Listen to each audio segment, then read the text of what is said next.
ओम नमो भगवते वासुदेवाय। जय श्री हरि, जय श्री नारायण।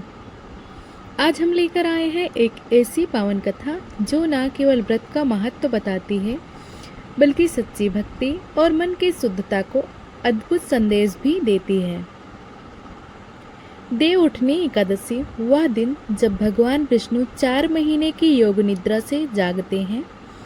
यह वह क्षण होता है जब सृष्टि में फिर से शुभता का संचार होता है। हर दिशा में पवित्रता, शांति और मंगल भाव फैलता है।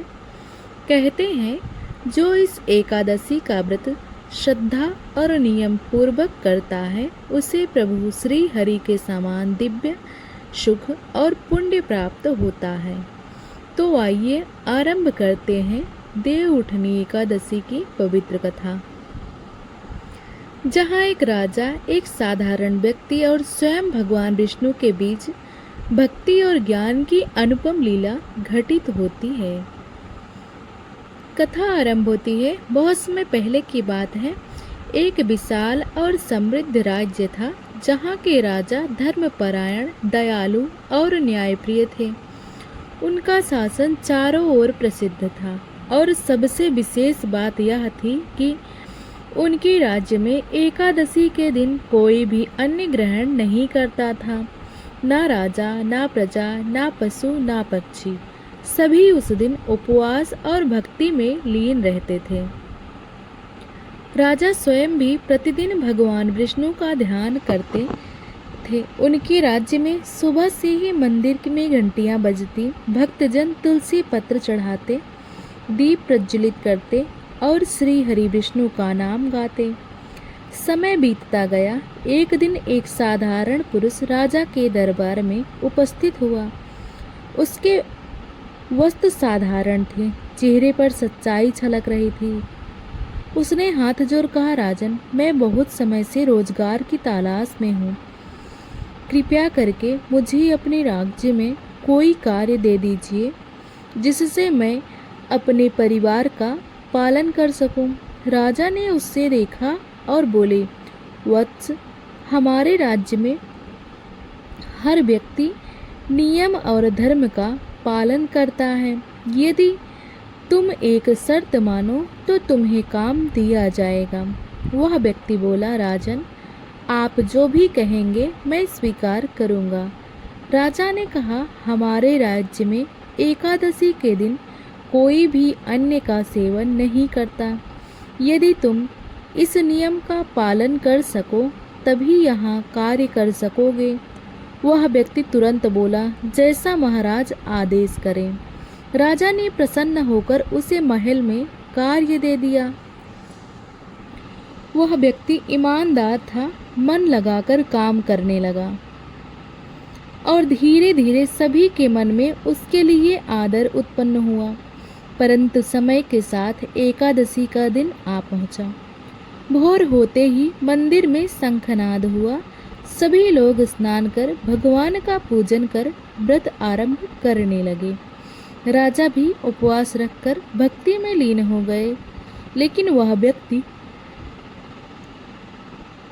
जो नया नया इस राज्य में आया था, उसके मन में आज कुछ विचलन था।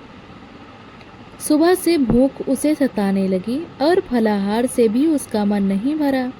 धीरे धीरे उसका शरीर कमजोर पड़ने लगा। मन चंचल हो उठा। वह राजा के पास गया और बोला, राजन, कृपया मुझे थोड़ी अन्न की अनुमति दें। फलाहार से मेरी भूख शांत नहीं हो रही। राजा ने कहा, वत्स, तुम्हें याद है ना, इस राज्य में आज कोई अन्न ग्रहण नहीं करता। यह एकादशी का व्रत है, भगवान विष्णु को समर्पित दिवस। वह व्यक्ति झुका पर उसकी आंखों में भूख की ज्वाला थी। वह बोला, राजन, मैं क्षमा प्रार्थी हूँ, पर मेरी दशा आप देख ही रहे हैं। यदि मैं अन्न ना खाऊं तो मेरा शरीर मेरा साथ नहीं देगा। राजा कुछ क्षण मौन रहे, फिर बोले, ठीक है, यदि तुम्हारी दशा ऐसी है तो तुम फलाहार कर सकते हो। यह नियम के विपरीत नहीं होगा। उन्होंने उसे कुछ फल, दूध और जल दिया, परंतु वह व्यक्ति अब भी असंतुष्ट था। फलाहार से उसकी भूख शांत नहीं हुई। वह बोला, राजन, कृपया मुझे थोड़े दाल, चावल और आटे की अनुमति दीजिए, मैं अन्न बना लूँगा। राजा ने उसे गंभीर दृष्टि से देखा, परंतु उसकी विवशता देखकर दया आ गई। उन्होंने कहा, यदि तुम्हारी भूख इतनी तीव्र है तो लो, यह अन्न ले जाओ, पर ध्यान रखना यह दिन भगवान विष्णु का है। वह व्यक्ति प्रसन्न होकर सामग्री लेकर चला गया। वह नदी किनारे पहुंचा, जहां शांत जल बह रहा था। चारों ओर तुलसी और पुष्पों की सुगंध फैली थी। वहां उसने छोटा सा चूल्हा बनाया और अन्न पकाने लगा। लेकिन तभी उसने अपनी आंखें बंद कर प्रभु से प्रार्थना की, हे नारायण, आज इस एकादशी पर मैं विवश होकर अन्न बना रहा हूँ, परंतु आप मेरे साक्षी हैं। बिना आपके साथ भोजन करूं यह असंभव नहीं। कृपया पधारिए प्रभु और मेरे साथ भोजन करिए। क्षण भर में वहाँ तेज प्रकाश फैला, आकाश से दिव्य ध्वनि गूंज उठी और स्वयं भगवान विष्णु चतुर्भुज रूप में उस स्थान पर प्रकट हो गए। उसकी यह पुकार सच्चे हृदय से निकली थी। क्षण भर में ही वातावरण परिवर्तित हो गया। सुगंधित हवा चलने लगी, आकाश से पुष्प वर्षा होने लगी और तभी तेजस्वी प्रकाश के मध्य से स्वयं भगवान विष्णु प्रकट हुए। उनका रूप अनुपम था। पीतांबर धारण किए हुए, 4 भुजाएं जिनमें शंख, चक्र, गदा और पद्म सुशोभित थे। मुख पर मधुर मुस्कान और नेत्रों में करुणा का सागर। वह व्यक्ति विस्मित होकर भूमि पर गिर पड़ा। उसके नेत्रों से आंसू झरने लगे। उसने कांपती आवाज में कहा, प्रभु, आज मेरा सौभाग्य है कि आप मेरे अन्न के निमित्त प्रकट हुए।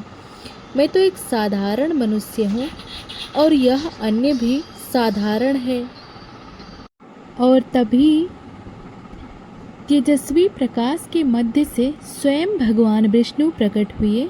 उनका रूप अनुपम था। पीतांबर धारण किए हुए, 4 भुजाएं जिनमें शंख, चक्र, गदा और पद्म सुशोभित थे। मुख पर मधुर मुस्कान और नेत्रों में करुणा का सागर। वह व्यक्ति विस्मित होकर भूमि पर गिर पड़ा। उसके नेत्र से आंसू झरने लगे। उसने कांपती आवाज में कहा, प्रभु, आज मेरा सौभाग्य है कि आप मेरे अन्न के निमित्त प्रकट हुए। मैं तो एक साधारण मनुष्य हूँ और यह अन्न भी साधारण है, परंतु आपका सान्निध्य पाकर यह अमृत हो गया। भगवान विष्णु मुस्कुराए और बोले, वत्स, तुम्हारा मन निर्मल है। तुमने भक्ति से मुझे स्मरण किया, इसलिए मैं स्वयं तुम्हारे बुलावे पर आ गया। आज मैं तुम्हारे साथ भोजन करूँगा। इतना कहते ही भगवान स्वयं उसके पास आसन ग्रहण कर बैठे। वह व्यक्ति आनंद और विस्मय से भर उठा। उसने प्रेम पूर्वक थाली सजाई, अन्न पर तुलसी पत्र रखा और भगवान को भोग लगाया। जब ये दोनों भोजन कर रहे थे, उसी समय राजा, जो अपने महल की छत से दृश्य देख रहे थे, अचानक उन्होंने देखा कि नदी के तट से दिव्य प्रकाश निकल रहा है। राजा को आश्चर्य हुआ। उन्होंने अपने मंत्रियों से कहा, देखो, वहाँ किसी पवित्र स्थान से तेज प्रकट हो रहा है। चलो स्वयं जाकर देखो कि यह दिव्यता कहाँ से उत्पन्न हो रही है। राजा अपने रथ पर सवार होकर धीरे धीरे उसी दिशा में बढ़े। नदी तट पर पहुँचते ही उन्होंने अद्भुत दृश्य देखा। वह व्यक्ति, जिसे उन्होंने अन्न न खाने की शर्त पर नियुक्त किया था, वह भगवान विष्णु के साथ बैठकर भोजन कर रहा था। राजा स्तब्ध रह गए। उनकी आंखों में श्रद्धा और विस्मय दोनों थे। वे एक वृक्ष के पीछे खड़े होकर यह अद्भुत दृश्य देखने लगे। भगवान विष्णु उस व्यक्ति के साथ प्रेम पूर्वक भोजन कर रहे थे और जब वह व्यक्ति प्रत्येक निवाला भगवान को अर्पित करता तो भगवान प्रसन्न होकर मुस्कुराते और कहते, वत्स, जो भोजन प्रेम से अर्पित किया जाए वह मेरे लिए साक्षात भोग की समान है। राजा के हृदय में यह दृश्य देखकर गहरा परिवर्तन हुआ। उन्होंने सोचा, आज तक मैं केवल व्रत और नियम को बाहरी रूप में निभाता रहा, परंतु इस व्यक्ति ने तो सच्चे भाव से भगवान को अपने हृदय में स्थान दिया है। कुछ समय बाद भगवान विष्णु ने उस व्यक्ति की ओर देखा और बोले, वत्स, आज के दिन तुमने जिस भाव से मुझे भोजन कराया है उससे समस्त लोगों को पवित्र कर दिया है। तुम्हारा यह भाव भविष्य में लोगों के लिए उदाहरण बनेगा। यह कहकर भगवान विष्णु अंतर्ध्यान हो गए। वह व्यक्ति विस्मित रह गया, उसके नेत्र से आंसू बहने लगे। उसने भगवान को प्रणाम किया और मौन साध लिया। राजा आगे बढ़े, उसके समीप पहुँचे। उन्होंने विनम्र स्वर में कहा, वत्स, तुम्हें धन्य हूँ। आज मैंने प्रत्यक्ष देखा कि सच्ची भक्ति कैसे होती है। तुमने हमें सिखाया कि व्रत का सार केवल उपवास में नहीं बल्कि मन की पवित्रता और सच्चे भाव में है। वह व्यक्ति विनम्रता से बोला, राजन, मैं तो एक साधारण सेवक हूँ। प्रभु की कृपा है कि उन्होंने मुझे यह सौभाग्य दिया। व्रत तभी सफल होता है जब हृदय में प्रेम और आस्था होती है।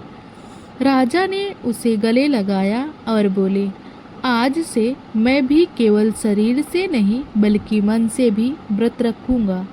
उस दिन से पूरे राज्य में यह संदेश फैल गया कि एकादशी केवल उपवास का दिन नहीं बल्कि भगवान के प्रति शुद्ध भावना और प्रेम का प्रतीक है।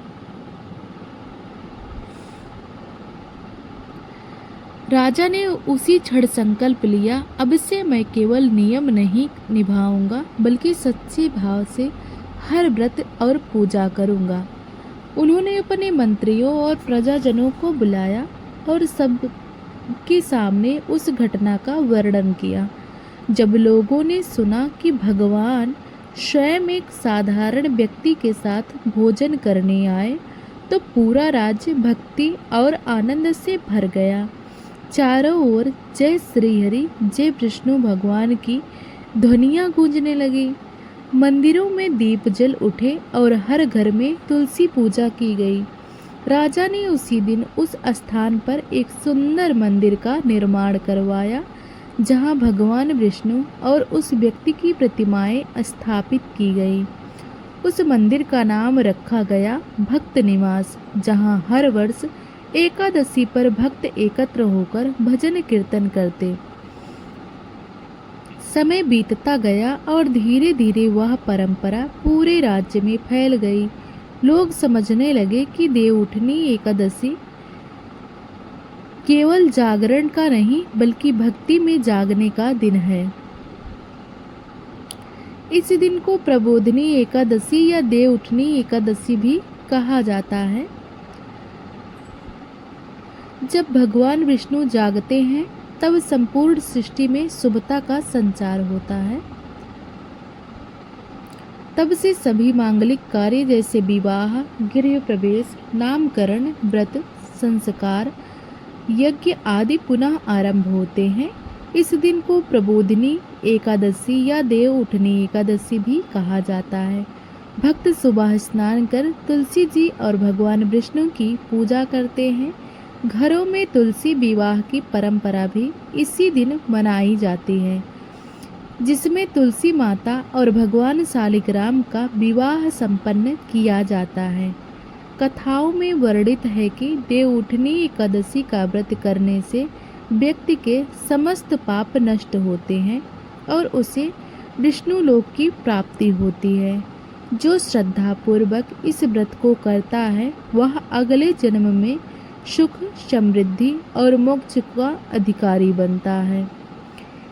उस घटना के बाद से राजा हर एकादशी पर भगवान विष्णु की पूजा करते, भक्तों को भोजन करवाते और स्वयं उपवास रखकर भक्ति में लीन हो जाते। राज्य में अन्न का अभाव नहीं था, परंतु हर घर में अब व्रत की महिमा समझी जाने लगी। राजा का कथन था, जो व्रत केवल दिखावे के लिए रखा जाए वह अधूरा है। सच्चा व्रत वह है जो भक्ति और प्रेम से रखा जाए। इस प्रकार एक व्यक्ति की सच्ची भावना ने पूरे राज्य को भक्ति और सच्ची धर्म की राह दिखा दी। देवउठनी एकादशी, जिसे प्रबोधिनी एकादशी भी कहा जाता है, कार्तिक मास के शुक्ल पक्ष की एकादशी तिथि को मनाई जाती है। यह वही दिन है जब भगवान श्री हरि विष्णु 4 महीने की योग निद्रा से जागते हैं। इस दिन व्रत करने का विधान अत्यंत शुभ और मोक्षदायी माना गया है।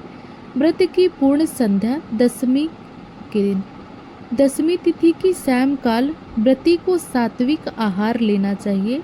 रात्रि में संयम पूर्वक समय बिताना चाहिए। झूठ, क्रोध और छल से दूर रहना चाहिए। अगले दिन प्रातः ब्रह्म मुहूर्त में उठकर स्नान करना चाहिए। स्नान के बाद शुद्ध वस्त्र धारण करें। पूजन स्थल को गंगा जल से पवित्र करें। भगवान श्री हरि विष्णु और तुलसी माता की प्रतिमा या चित्र स्थापित करें। दीपक जलाएं। धूप, पुष्प, तुलसी पत्र और पंचामृत अर्पित करें। अब ओम नमो भगवते वासुदेवाय मंत्र का जाप करें। दिन भर उपवास रखकर भगवान का ध्यान करते रहें। हाथों में जल, पुष्प और अक्षत लेकर संकल्प करें, हे प्रभु श्री हरि विष्णु, आज देवउठनी एकादशी के पावन दिन में श्रद्धा और भक्ति से यह व्रत कर रही हूँ। कृपया कर मुझे पापों से मुक्ति और मोक्ष का वरदान दीजिए। भगवान विष्णु को पीले फूल और तुलसी पत्र अत्यंत प्रिय हैं। शालिग्राम शिला की पूजा करने से अनंत पुण्य मिलता है। भगवान को दूध, फल और तुलसी मिश्रित पंचामृत अर्पित करें। भगवान को यह मंत्र बोलकर जागृत करें, उत्तिष्ठ गोविंदा, उत्तिष्ठ गरुड़ध्वज, उत्तिष्ठ कमलाकांत, त्रैलोक्यम मंगलम कुरु। यह मंत्र भगवान विष्णु के जागरण का प्रतीक है। देवउठनी के दिन अन्न, गेहूं, चावल, दाल आदि का सेवन वर्जित माना गया है। केवल फल, दूध, मेवा, मखाना, नारियल जल शुद्ध और तुलसी पत्र का सेवन किया जाता है। फलाहार के रूप में सेवन करें। केला, सेब, अमरूद, अनार, नारियल या मौसमी फल, मखाने और दूध से बनी खीर या सूखे मेवे का मिश्रण भी कर सकते हैं। सेंधा नमक से बने उपवास के पकवान जैसे आलू की सब्जी, साबूदाना खिचड़ी आदि खा सकते हैं। संध्या में दीप जलाकर भगवान विष्णु की आरती करें। ओम नमो नारायणाय मंत्र का 108 बार जाप करें। तुलसी के पौधे के चारों ओर दीप घुमाकर परिक्रमा करें। द्वादशी अगले दिन पारण करने की विधि है। द्वादशी के दिन को प्रातः ब्रह्म मुहूर्त में उठकर भगवान विष्णु को प्रणाम करें। गंगा जल से स्नान कर स्वच्छ वस्त्र धारण करें। पहले भगवान को नैवेद्य अर्पित करें, फिर व्रत का पारण करें। पारण के समय यह श्लोक बोलना अत्यंत शुभ माना गया है। पारणम करिष्यामि त्वत्प्रियत्यर्थ जनार्दन प्रसन्नो भव मे नाथ सर्व सिद्धिम प्रयच्छ में। फिर ब्राह्मणों और गरीबों को भोजन कराकर दान देना चाहिए। दान में वस्त्र, फल, मिठाई, दीपक और तुलसी का पौधा देना अत्यंत शुभ माना गया है। जो व्यक्ति इस एकादशी का व्रत सच्चे मन से करता है, उसे वैकुंठ धाम की प्राप्ति होती है। उसके सभी पाप नष्ट होते हैं और घर में सुख, शांति, आरोग्य और समृद्धि का वास होता है। कहते हैं, देवउठनी एकादशी वह सेतु है जो मनुष्य को परमात्मा से जोड़ती है। यह व्रत केवल उपवास नहीं, बल्कि मन की शुद्धता, आत्मा की जागृति और भगवान के प्रति प्रेम का प्रतीक है।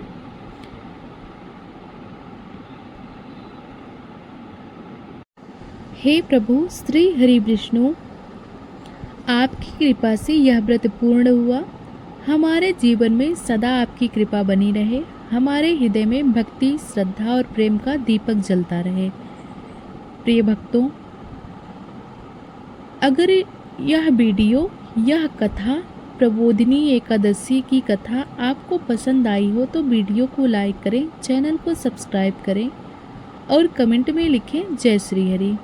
ओम नमो भगवते वासुदेवाय। जय श्री हरि। जय तुलसी माता।